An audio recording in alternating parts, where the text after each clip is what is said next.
everyone, this is Charlotte and this podcast called Chatting in Cars. It shouldn't be, because I should be at home painting, but you know, I'm snatching time where I can. At the moment I'm driving back from the airport because I just dropped my sister off and she's heading over to Melbourne for the next set of her trip. And then I'm heading back home to try and catch up on everything I need to catch up on. We ended up doing the family dinner and lunch yesterday, so that's done. And now it's just a case of snatching time where I can. Right. There is a disclaimer at the start of this podcast because I do talk about sensitive topics and I do swear a lot. So I'm not going to be stopping those anytime soon. Particularly when I'm driving through industrial areas and people can't fucking drive.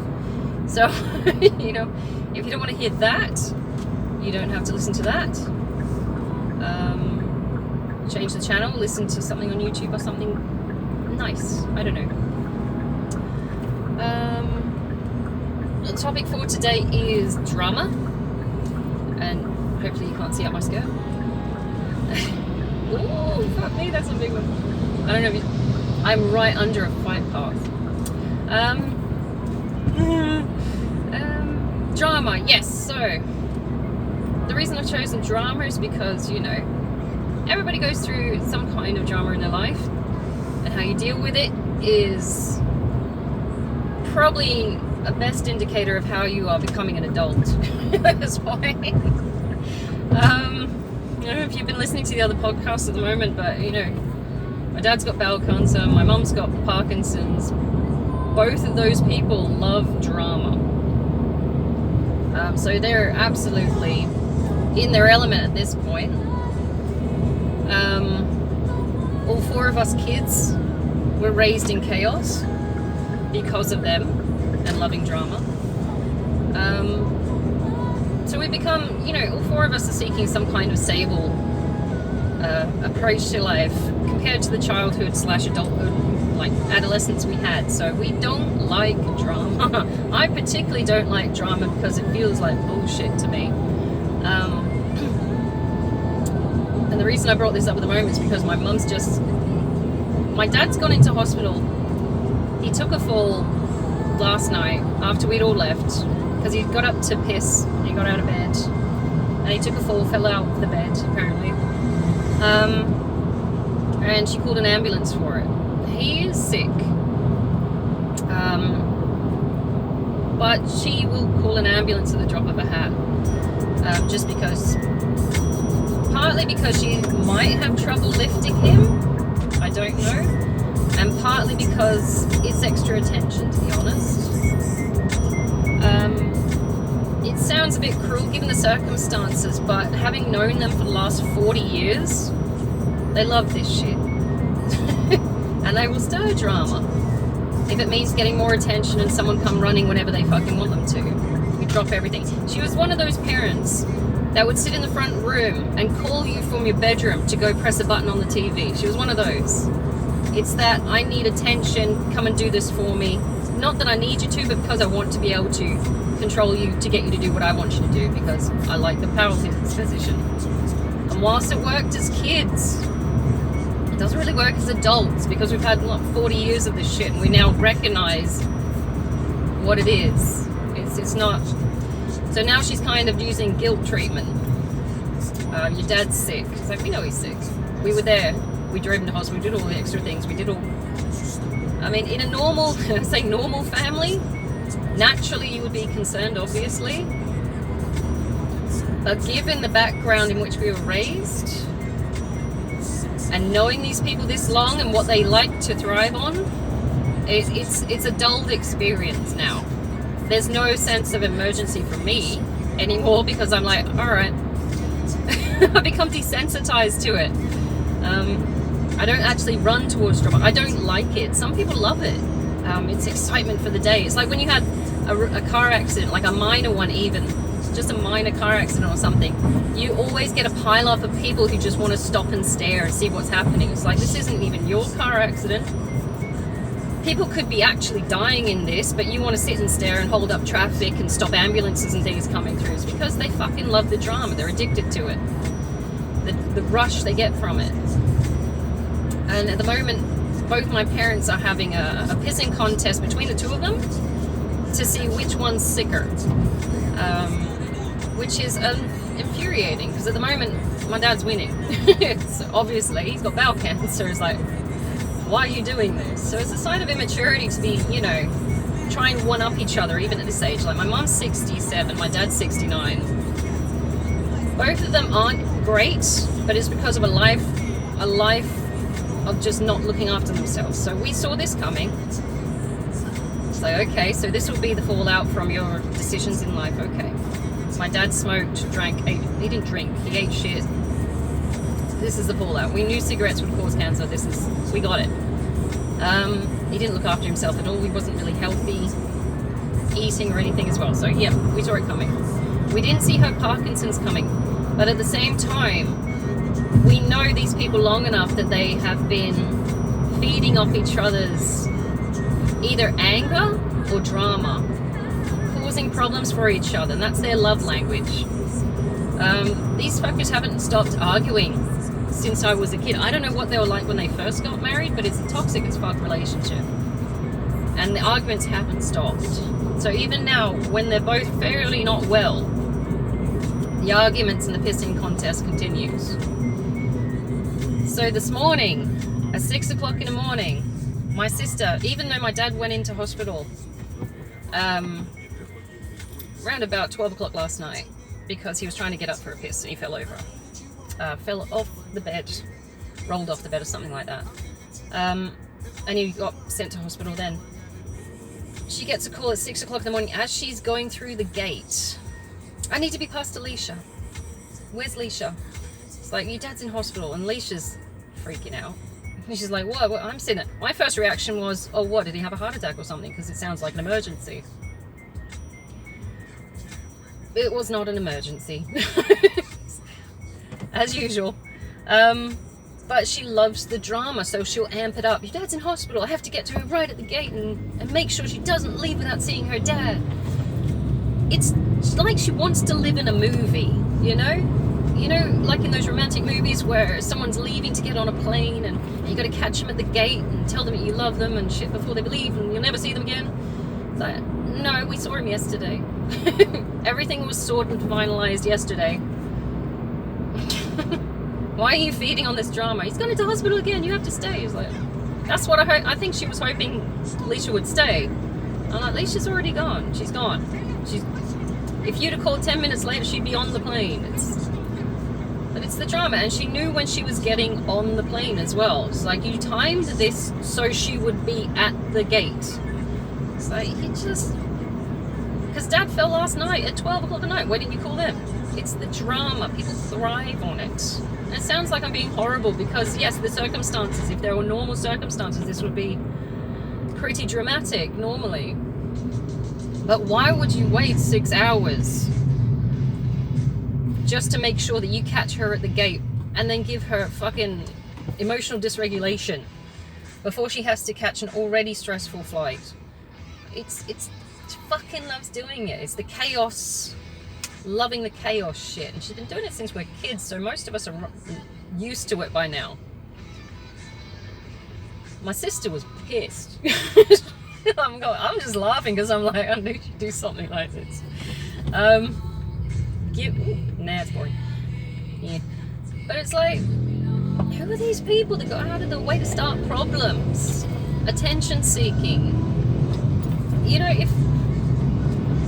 had it been a wholesome childhood, you would have the emotional bonds and structure to be concerned about when one of your parents goes into hospital or something like that. But given the way we were raised and how she conditioned us to cut off emotions and to function in chaos and to not feel, it's like, why suddenly now are you expecting us to drop tools and come racing to help you?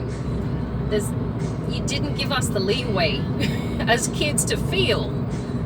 I mean, it was a constant state of, stop crying, I'll give you something to cry about.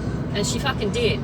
It's like, there's a constant invalidating of our emotions as kids when we're crying, when we're upset, when we're scared, when we just need someone to look after us. It was like, no, figure it out yourself. It's the constant emotional distancing and breaking of bonds when we're looking for comfort as children, maybe even as teenagers, which is why I never talked to the fuckers when I was growing up, when I was going through things like rape and sexual assault and homelessness and shit like that. I just didn't bother coming to them for help because there's no support there. You know you're not protected even from your own parents, and when you do go there, it's a pissing contest, and they invalidate your emotions, your experiences, and there's always a state of, oh, I had it worse, or I'm going through worse, or it's got to be about me. It's like whenever you have a problem, it's constantly turned on about them.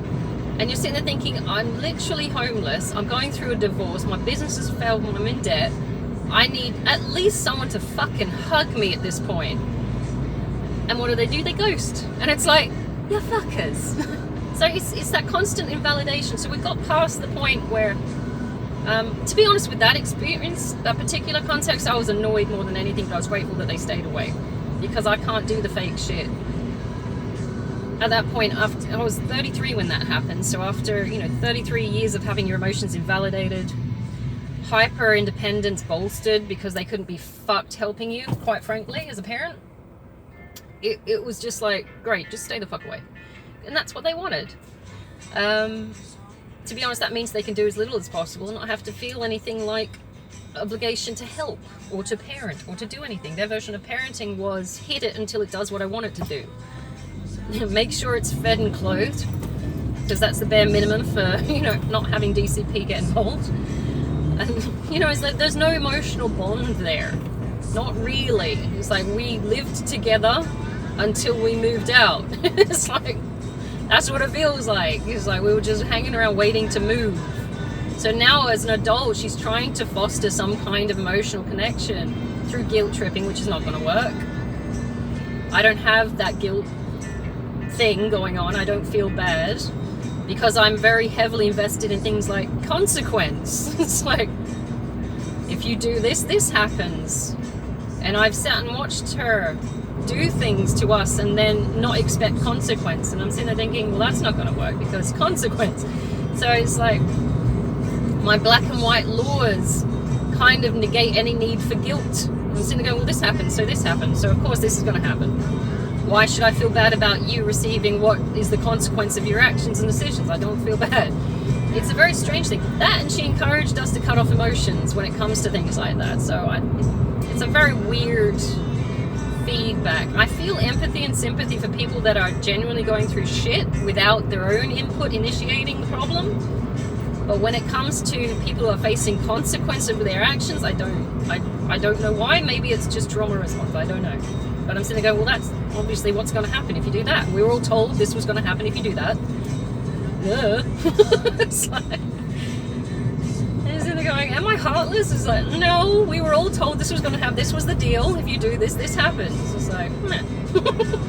And then you did it anyway. It's like, meh. Okay. But that's the thing. It's like, you can't not set the foundation for a relationship and then expect it later on when everybody's already formed their own personalities, ideas, psyche, and suddenly want to connect later on when you need them. It's like, where were you when we needed you? So at the moment she's trying to use guilt. Doesn't work. I don't feel guilt. To elicit a response where we come running. Before, when we were kids, she used violence, but she can't use violence as adults because now it's assault, even if you are blood related. So she'll try and use guilt to try and get us to do something. Can you just do a favor for me? And it's like, it's never one favor, it's a list of favors, one after the other. And she's playing up the Parkinson's, obviously. It's like, there is some degree of Parkinson's, but I've seen her when she's not paying attention, and I know it's not as serious as you're making out because you're not doing it all the time. It's like, It's also that she's put in that skeptical, cynical, how much of this is real and how much of this is mind games sort of shit. Because we were raised with mind games. We have Bob doing mind games with money. Both hit my dad and mum doing mind games with control and compliance. It's like we were raised in this chaos. We know what this game is. So now we're looking for what is actually real and what's fake. And it does give you a sense of cynicism. But I tell you what, you can read energies really fucking easily and tell when people are bullshitting you. It's like, you're full of shit. So, Dad's obviously sick because he is physically wasting away. You can see he's wasting away. So I'm more on his side with this regard. He has my sympathies at this point. His voice is going, it's hoarse, his skin's peeling, things like this, and you're sitting there going, yes, you are actually generally not well. And I felt sorry for him yesterday when there was too much noise in the room, because I had all 4 of my nieces there, and it was chaotic. It's noise and it's overstimulation, and you're not feeling well, and you really feel like shit because, you know, you're on the way out. I could understand why he was getting, and he started doing, you know, semi-berserker stuff like he used to do when we were kids. And I'm going, all right, so he's getting elevated. We can start dealing with this shit now. And I understand the consequences you find yourself in. I was sympathetic to him yesterday. But my mum is getting offended when she pisses him off and he reacts. And I'm sitting there going, you pissed him off and he's already sick. He's real sick. Not just a case of, oh, I got the shakes and I'm upset a bit. She's got the shakes and she's frustrated because she can't do what she used to do. And it's admitting weakness to a degree and vulnerability, and she can't handle that. She needs to have control of situations, and it's your body doing that, dude. It's not even us at this point. You want to let me in, fuckers? Fucking Hiluxes. Oh, it's a Navara. But that's the thing. It's like she cannot relinquish control. Okay, so she's trying to use guilt and drama at this point to instigate action. She wants control. She wants people to feel bad for her, so she too can be acknowledged that she's sick. Dad is sick. He generally keeps to himself these days in a quiet room, wants nothing to do with anyone. And I'm like, you know what, I feel you. My mum likes the attention. Fucking Irish drama. Dad's getting all the attention, I need the attention too. And at some point it's going to be her turn, because I honestly don't think my dad's going to make it for the rest of the year, to be honest. And I've come to that reality pretty early. I'm going, you didn't look after yourself. They've just given you a diagnosis of what we already suspected. We've dealt with that reality, and you live in like a poverty mindset. Not a poverty mindset, but if you live in the poverty cycle and you get used to losing things all the time. Losing people, losing objects, losing jobs, losing connections. You get used to the loss, so you come to reckon with the circumstances quite easily and quite quickly. You're like, okay, so we're going to lose this. Okay, right, let's get on with it. There shouldn't be any kind of victim mentality. It's like, this is part of it. This is part of life. It fucking sucks. We move on. We've come to grief I have already come to grief for the fact that my dad might not make it through the year. It was a shock at the start because we thought we had longer with him, but it is not the time to start a pissing contest to see who is fucking sicker. That's what's pissing me off at the moment. And it's all pure drama because she wants the attention that my dad is currently getting. It's control. It's validate my emotions and my sickness, even though she's not as sick as him. And it's been like that my entire life. She thrives off it. That is the reason, honestly, I think, why she caught my sister at the gate going, you have to come home. Instead of going, she doesn't have to come home. This got sorted yesterday. It's done. It's done. Had you given us the wholesome upbringing that you were supposed to, and not beat the shit out of us and actually form some kind of familiar emotional connection with your kids, we might have responded differently. But this is done. It's like, we're very practical now. All 4 of us kids are very practical at looking at situations like this and saying, what do we need to do next? It's not a case of, oh my god, the drama, oh my god, and you're feeding into it, I gotta race to the hospital, I gotta get this done. It's like, no, we sorted this yesterday, it's done, let's go. Okay, stop fucking around, get on with it. If he needs help, absolutely, we're here, we will give you resources, time, whatever you need. Do not fuck around with our time, we're working towards other things as well. Okay. So it's not a case of I will drop shit and run and start crying and then everything, the whole world's ending and shit. It's like, no, we know what this is. We saw it coming. We already prepped. It's like, we are going through it. I'm currently sorting out he hoards things. So I'm currently sorting out his collection of hoarded stuff. Gradually, I've just picked up a load of stuff yesterday as well. He said, I want these ones gone, and I'm like, okay, I'll go do that for you. I don't mind doing that. So he's taking a more practical approach to it, and he's the one that's, possibly on his way out.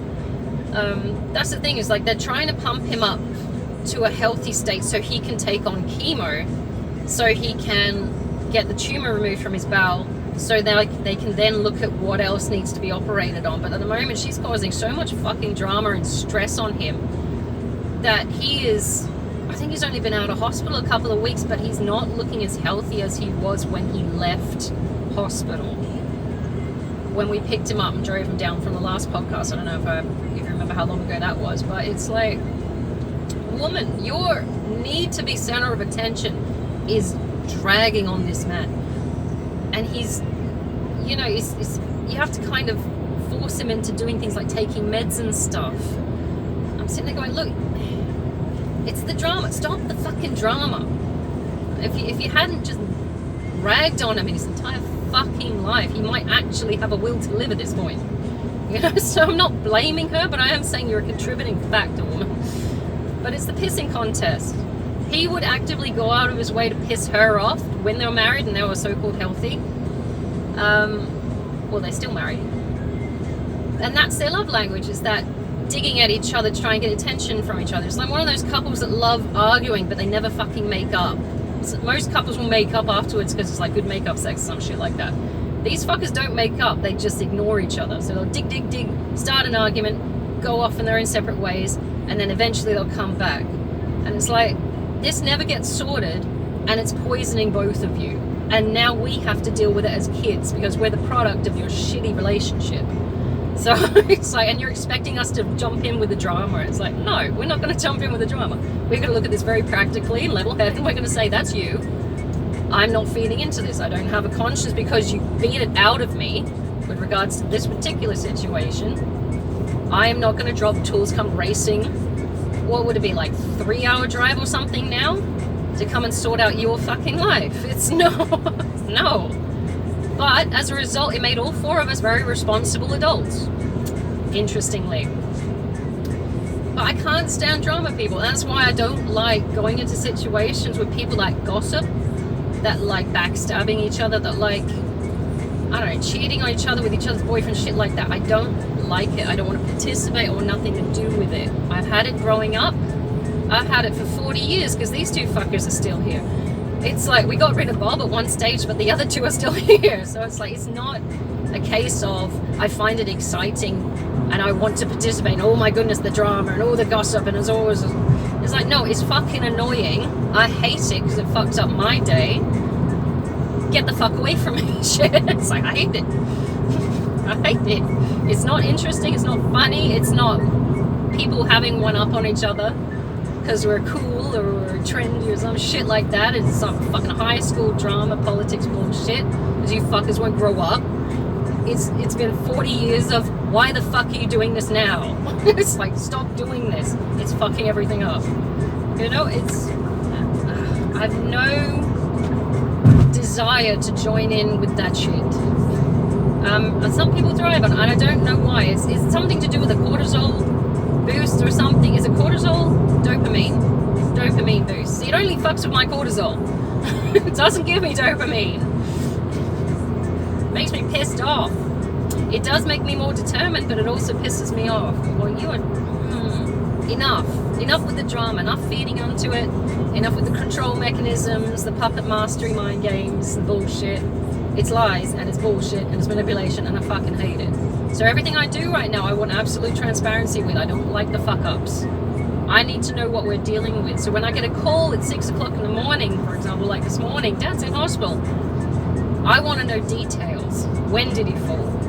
Why did he fall? Who found him? How did you find him? It's like, I need to know absolutes. It's like, I need to gauge how much effort I need to put into your fucking bullshit shit show to know if you're telling the truth or if you're just playing it up or not. It's constant. And it's a control mechanism. If you grew up with that shit, you'll hate drama. If you grew up with circumstances where parents played each other off each other, you'll avoid it when you see it in social groups. You hate that shit. It's like, Like, I hate arguments. I had 3 arguments maybe when I was married, and I was with that fucker for 16 years. It's like, I avoid arguments. I hate that shit. Only when I was dating my ex-boyfriend did I have arguments, because the fucker was a misogynist. And he cheats. And he lies. And I'm sitting there going, I am not putting up with this shit for the next 40 years. It's drama. So you leave. It took me a fair whack of times to leave properly. But I'm not going fucking back to that shit. It's the highest bullshit. I'm going, I had this in my father figure. What you would call a father figure. For 40 years. I'm not taking it on as a mate. You know, fuck you. No. Arguments all the fucking time. Being made to feel like I feel like shit because I don't have his ideologies. I mean, my dad went berserker over politics and religion. I'm like, I'm never doing that again. You ever fuck with my politics and religion, I'll tell you where to go. It's like, I'm just not doing it. These are non-negotiable traits about me. I don't mind entertaining your politics and religion. I don't give a fuck. But the second you tell me that I'm wrong in what I'm doing, then it's no. Because I've had that for 40 years. Someone saying, you're wrong, you're stupid, you're dumb, you can't do this. And it wasn't just in a calm or a sneaky way. It was absolute berserker mode. It's like, you went so offensive with the way that you tried to put your ideas out there that it instilled fear into your own children. And I was afraid of my dad until I was like 12. It's ridiculous. You can't live in fear of your parents. These are people you're meant to go to for help, for when you're in danger. Fuck off, buddy.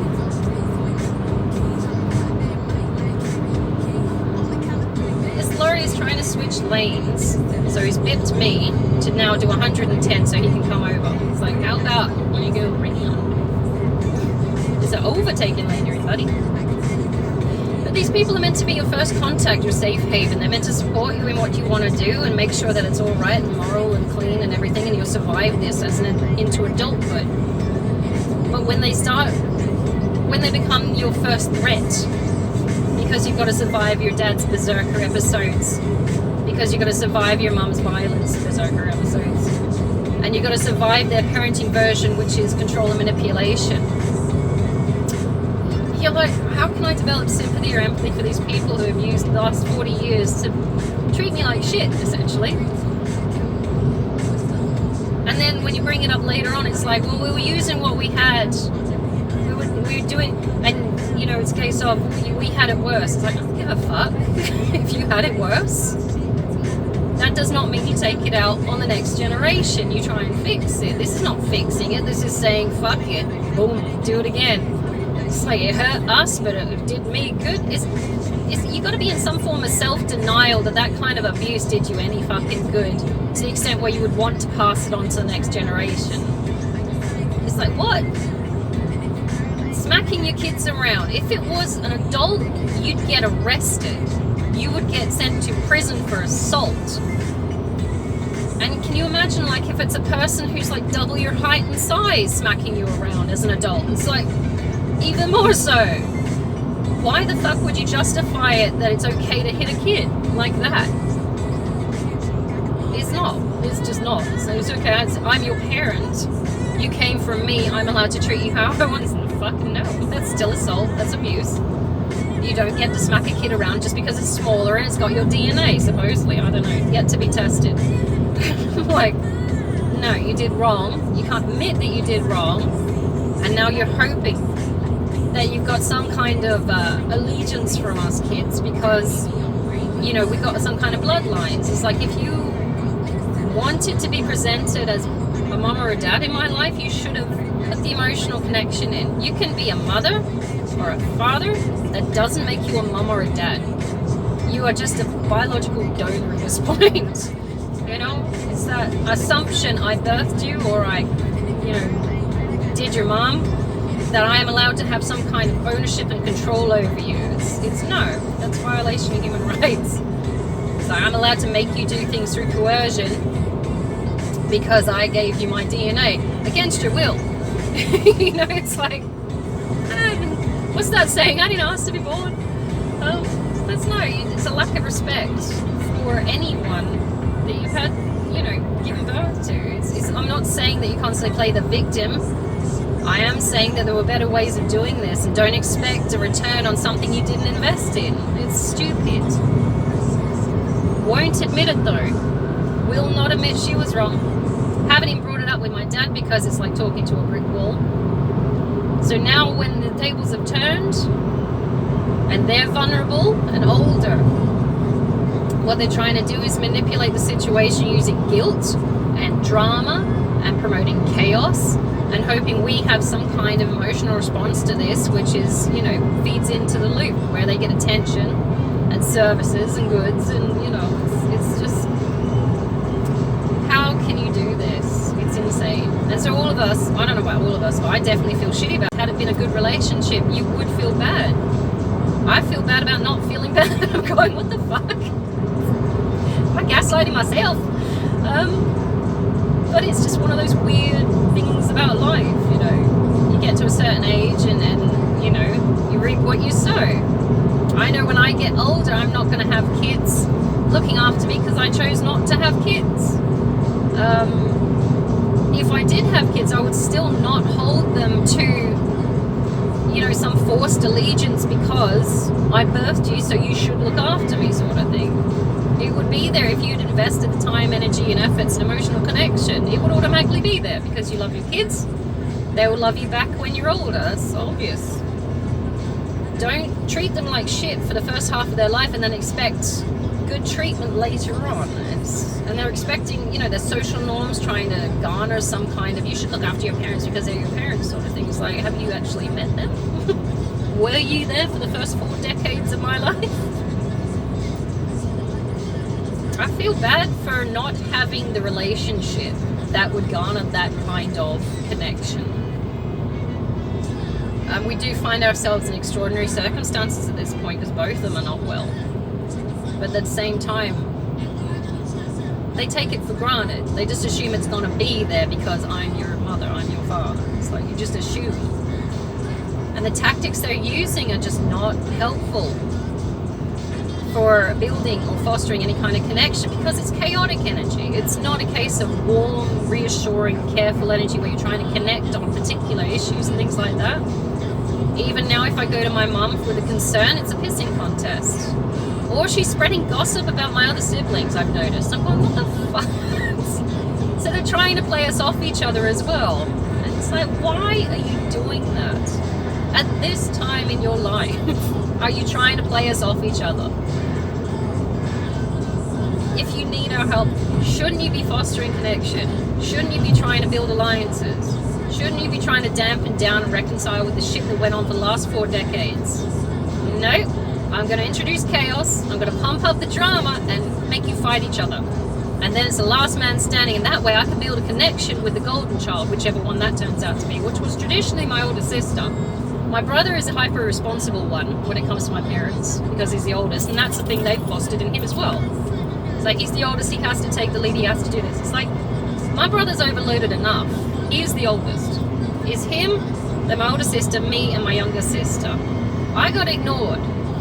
I'm the third born. I don't really exist. Plus I got the ASD and I'm fucking weird. They put it down to me being quirky and ignored me. I'm like, okay. I can deal with that. I'm super creative and I can get on with projects of my own. Hyper independence. That's fine with me. It works with me. But the dynamics of the siblings, my brother is hyper reliable. He takes on way too much. Way too much. He's got his family to raise. He's got work. He's now got my dad to look after as well because he was his. The relationship was that my dad raises my brother and my mum raises the girls. It's a weird relationship because boys, boys, girls, girls. It's bullshit. It doesn't make any fucking difference.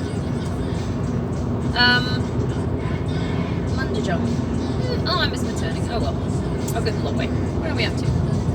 That's the thing. It's like you're not fostering connection. My older sister was the golden child from my mum because she relied on her heavily when we were growing up, and my sister was the perfect ballerina when we were kids.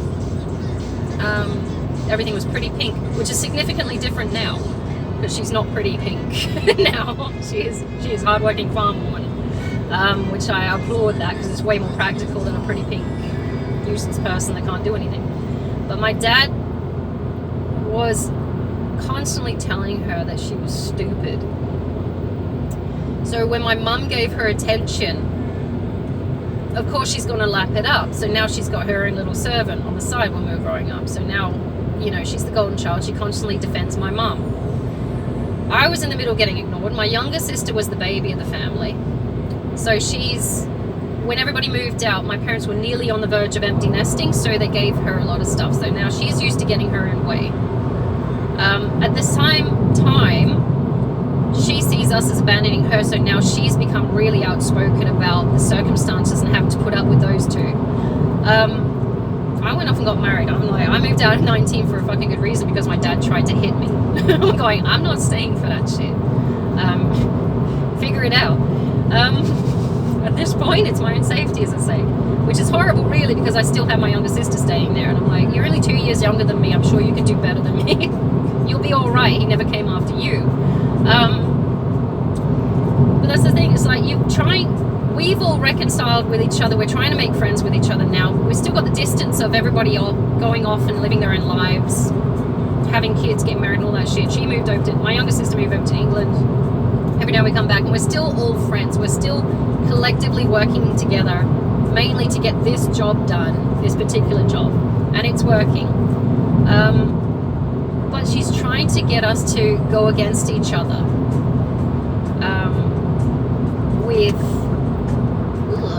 I'm taking the second turning. With my brother, I mean, it's constantly about money at this point as well, because my sister had to borrow money to get a plane ticket to come over because she got no money because it's expensive over in the UK. Okay, so all right. And then it's a case of, oh, your brother didn't pay us back either. And I've loaned money for my house at this moment because I wanted an upgrade compared to what I could afford at the time. So I am halfway through paying off their money back to them. It's always about money. It's like, what tool can we get that they all need or want to use, which is essentially our inheritance anyway. So we're borrowing our inheritance and we're paying it back. That, you know, we can use to, you know, pit them off against each other. It's the same shit Bob used, which is strangely ironic and hypocritical considering they hated him for doing it.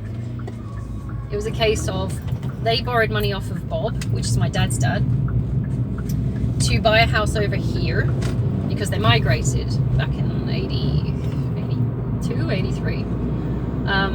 He immediately started asking for it back because he wanted to buy a house over here too, even though they were escaping the UK to get away from him. It's a big drama. It's a fucking drama my entire fucking life.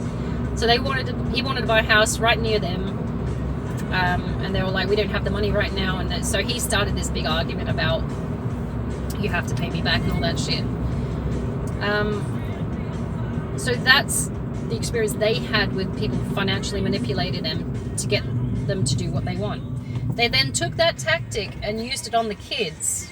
If we borrow money off of them, we have to pay it back immediately, or it'll be a constant state of, where is it? When are you paying it back? All that shit. I'm sitting there going, you know the circumstances we find ourselves in.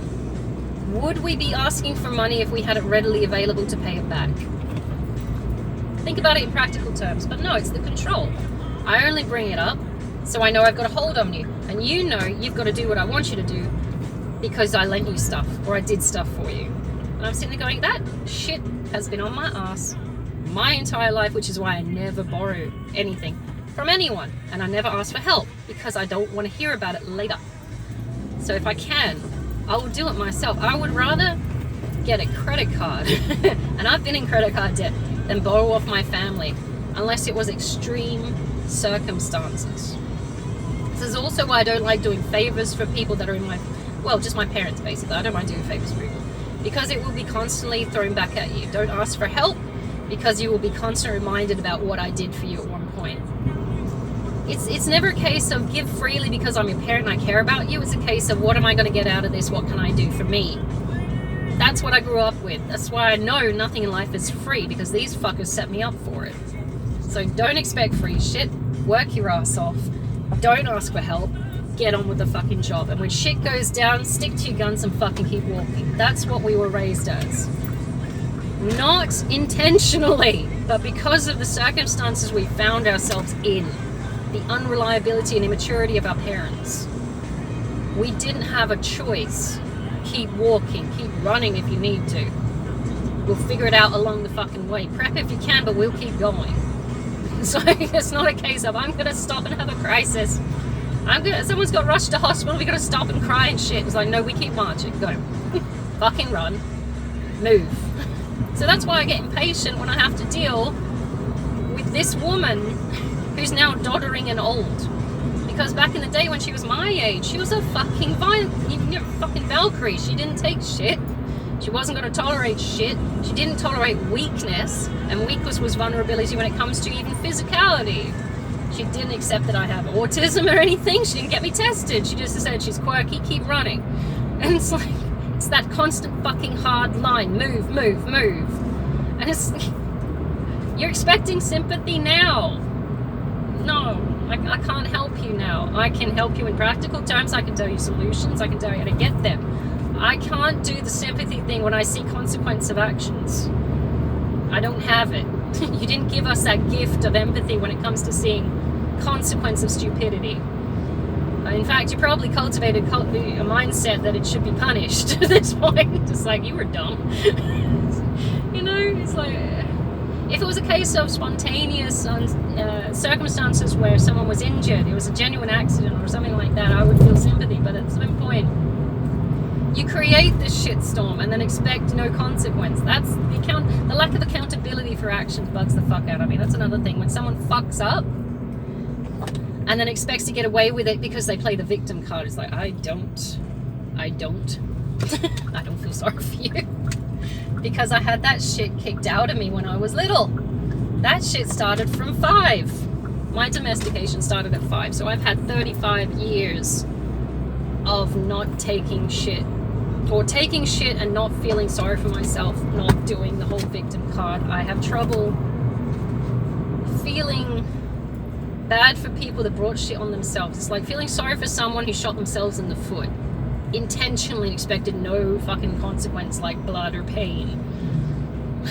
And it sounds unfeeling. And it could be TISM, it could be a trauma response. It could be both, to be honest. These parents love to feed on shit that was already there. My brother has ADHD, he was hyperactive, and he was a bit of a rebel, to be honest. It was a bit Bart Simpson. But they beat the fuck out of him to get it out of him. It's like, and now he's afraid to fuck up. Hence the reason he does things like held on to relationships that are toxic as fuck and controlling. He's afraid to fuck up. You gotta reassure him. It's like, Joe, you're doing a fucking good job as a dad. You're doing way better than that dad ever did. You are not fucking up in any way. You can lighten that load. You are taking on way too much. It's a lot of drama that is not your load to carry. My older sister still thinks she's an idiot, maybe. I don't know. Academically, she's fucking smart. She is. She could go... She's doing childcare at the moment. She's qualified for childcare, but she could be a teacher if she wanted to. She's got the brains for it. She's got the practical solutions for it. But because my dad got into her head when she was younger, constantly treated her like she was an idiot, she has not lived up to her full potential. She went off, she did the marriage and kids things and relied on her husband to be the main breadwinner. I think she could do more. She's good at stuff. She's really good at practical stuff, like at the moment she's working on farming stuff, so she preserves her own resources and shit like that. So you're really good at this shit. Why the fuck are you undercutting yourself? And it's because possibly she has low self-esteem. I don't know. My younger sister is very outspoken. The traits that she has were a case of my mum giving her stuff to encourage her to get attached physically and then pulling it away and saying, oh, we did this for you, you have to like us now. So now she is more outspoken. Like, I used to hide behind her because I had that selective mutism, and she is amazing in public. She can just go talk to people. She could just go into a room and make friends with everyone. She's really, really good at it. I can't do that. I fucking freeze. But she can do that, and that's a result of my parents constantly invalidating any kind of help that they gave her, because it was a case of, you have to do this because we did this for you. Now she sticks up for herself, and she'll stick up for others, and she's just very vocal in injustice shit. And she's sitting there arguing my parents down even to this day about dumb shit they've done. And I'm going, I applaud you. I'm surprised you're still alive. but carry on. And me with my parents just ignore me altogether. It makes me more hyper independent. I'm more practical in solutions. I can get shit done, and I can find resources when I need to. I'm self-reliant to the extent where I don't even want to hang around people anymore because I think it's a liability. So I'll be fine. But that's all from like my parents' versions of trying to parent us, to control and manipulate us into getting stuff done for them. It's like we all became, first of all, hyper independent, but at the same time, what they tried to dampen down now became strengthened, but also against them, sort of thing. So it's a very odd way of doing that, and that's all from trying to cultivate a state of drama. As I said before, if you cultivate a sense of drama, it will build insurgency. People will rebel. They will find a way to rebel. It might not be the most cliche, conventional ways, but they will find a way to rebel because they don't like being controlled. They don't like being manipulated. Eventually, all the shit and stuff comes out in the wash and they rebel. It's a very obvious fucking thing. The thing is to find a way, not with drama, not with guilt tripping, to build bridges of connection that are not fear-induced, that are not anger-induced. A holistic approach to communication where people are felt and heard. They're seen.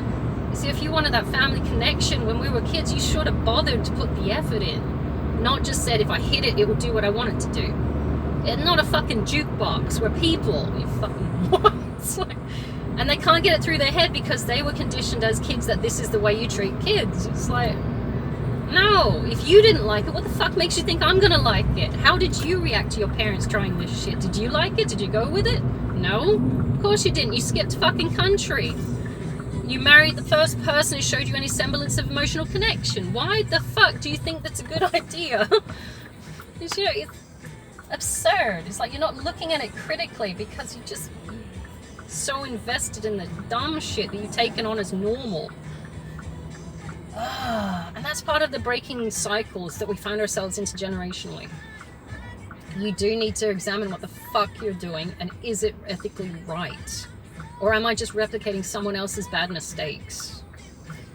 And I find that there's a lot of people that are waking up to that now, particularly when you hit about 30. You start going, why am I here? What am I doing? And I think that's about the time, I think, in theory, your frontal lobes start really forming and you start actually adulting. You go, oh yeah, what the fuck am I doing? Some people never do. My parents have still got a state of immaturity to them because they still, to this day, believe they're right in what they did. It's like, we are only this way in reaction to the mistreatment that you gave us, not because what you did, your practices were actually sound. It's like your practices were not sound. It's not like reverse psychology, where if I go backwards, you can do what I want because it gets you to go forwards. It was generally a reaction to fucked up stimuli. But you guys turned out all right. We all have eating disorders. All of us have some kind of mental condition. 3 out of 4 of us are on antidepressants. To say the degree, you fucked up as parents. It's like, I can't help you. You turned out alright. No, we fucking didn't, actually. Really. If you look at it in a psychological term, at least. It's like 3 out of 4 of us are quite heavy weight based because we eat our emotions rather than fucking deal with them. I go the other way. I'm anorexic. I starve. It's like, we've all got eating disorders. It's like, oh my god, please stop invalidating and lacking accountability and taking your own fucking actions. They think because none of us are on drugs or something like that, that we turned out, ooh, hang on, what is it? They think because we haven't completely thrown our lives away that we're okay. It's like, we're not fucking okay. We are just paddling at this point because we're waiting for where the next fucking hit comes from. We're just above the water. It's like, I'm just looking for those fucking sharks. I'm waiting for it. I know they're in there. And all of us have got like a fucking survival mechanism kicked in to the max. Because we're just waiting. We're anticipating the fight. Now, if you've grown up in chaos like we did, you're waiting for that shit to hit. That's where your PDS comes from. It's like, I have not known a stable life in I just haven't. I've never known a stable life. The only thing that was consistent in my childhood was inconsistent and abuse. You know, it's like chaos. The only thing that was... That's why I thrive in chaos, because I'm so fucking used to it. So when she brings up drama to try and elicit a response, get involved. This is a problem. It's like, this is not much of a problem if you think about it. You can reason it out. It's like, Dad's in hospital. It's like, yeah, but he's always in hospital. It's like, this is not the response I wanted. It's like, yeah, well, we don't get what we want. Isn't that what you taught us? It's like, you can give them back the same shit that they gave to you growing up. It's like, why aren't you doing what I want? Oh, I guess I'm just a bad kid.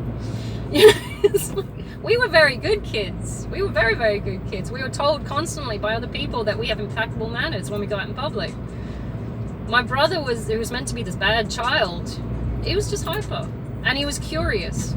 He was curious and hyper. If you've given him the right things to do, like at the moment he's doing wargaming, so he's got his little figures and he does Warhammer and stuff like that. He's perfect with that.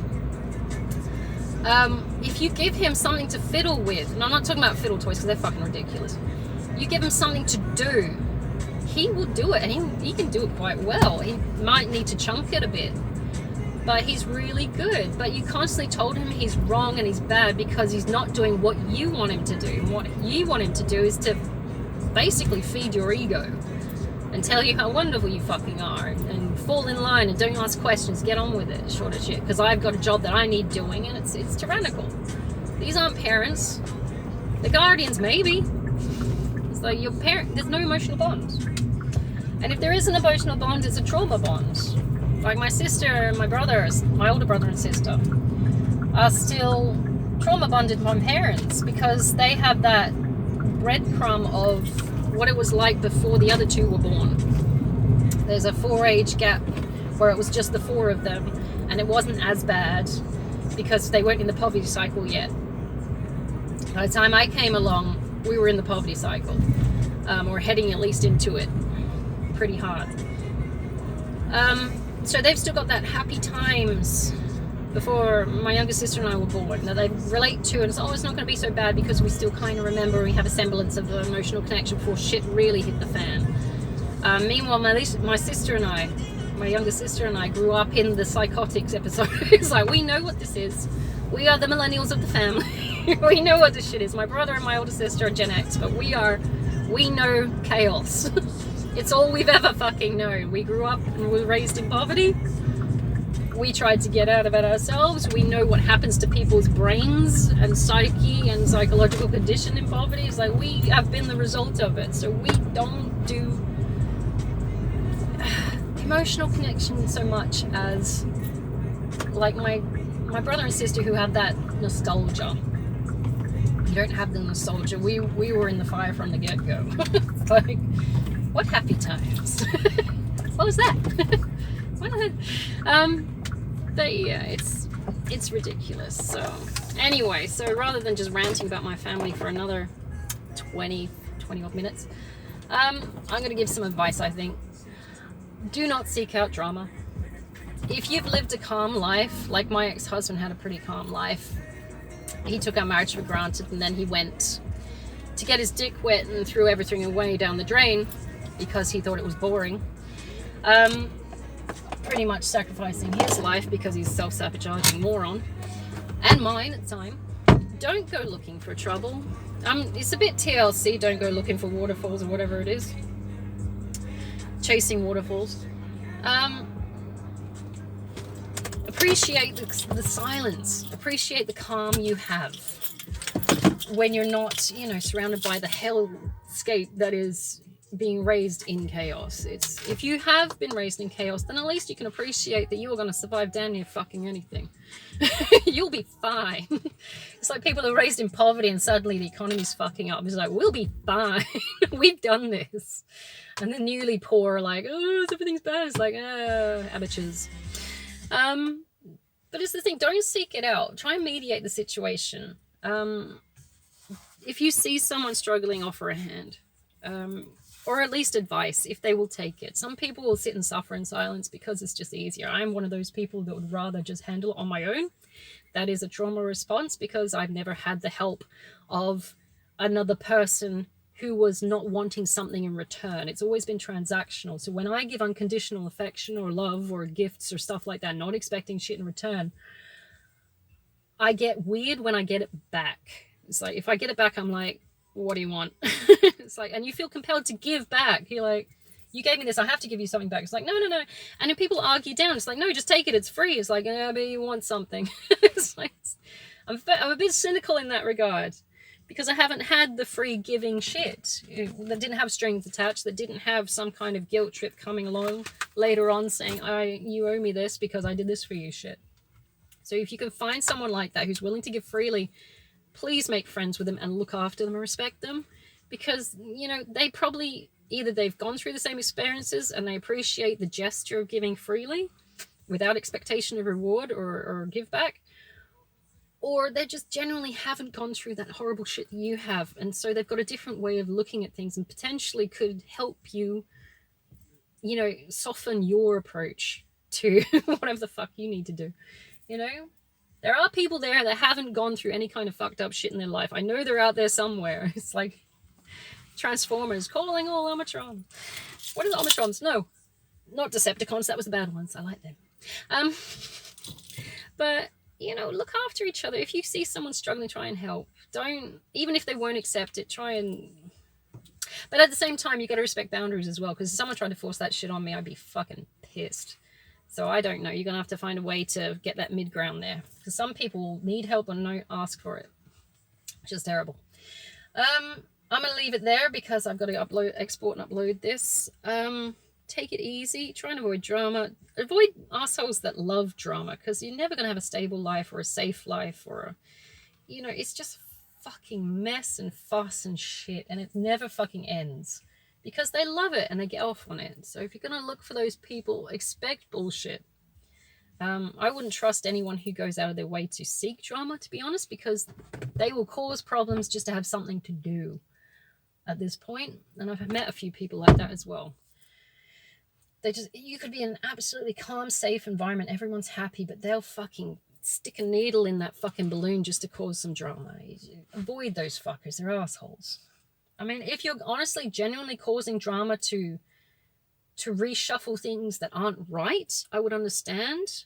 Like, you got all those indigo kids coming through who are seeing injustices in society that are going, this isn't right, I'm going to reshuffle some shit, I'm going to poke a few balloons. They are justified, at least because you know what you're seeing isn't right.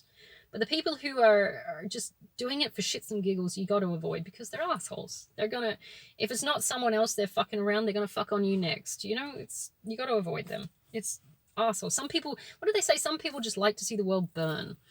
And it's true, because they can't get their own way, or they don't want things their own way, or they don't have things their own way, so they're just willing to, you know, fuck around with someone else's day. So you got to avoid them. Just get them out of the way. I'm going to leave it there because I've got a shitload of stuff. I now got to clean up the house that my sister left and get things back in order so I can go back to work tomorrow. So I'm hoping you have a fantastic Monday, enjoying your public holiday if you're in Western Australia. Take it easy, and I'm hoping you have a very calm, chill day. I'll see you later.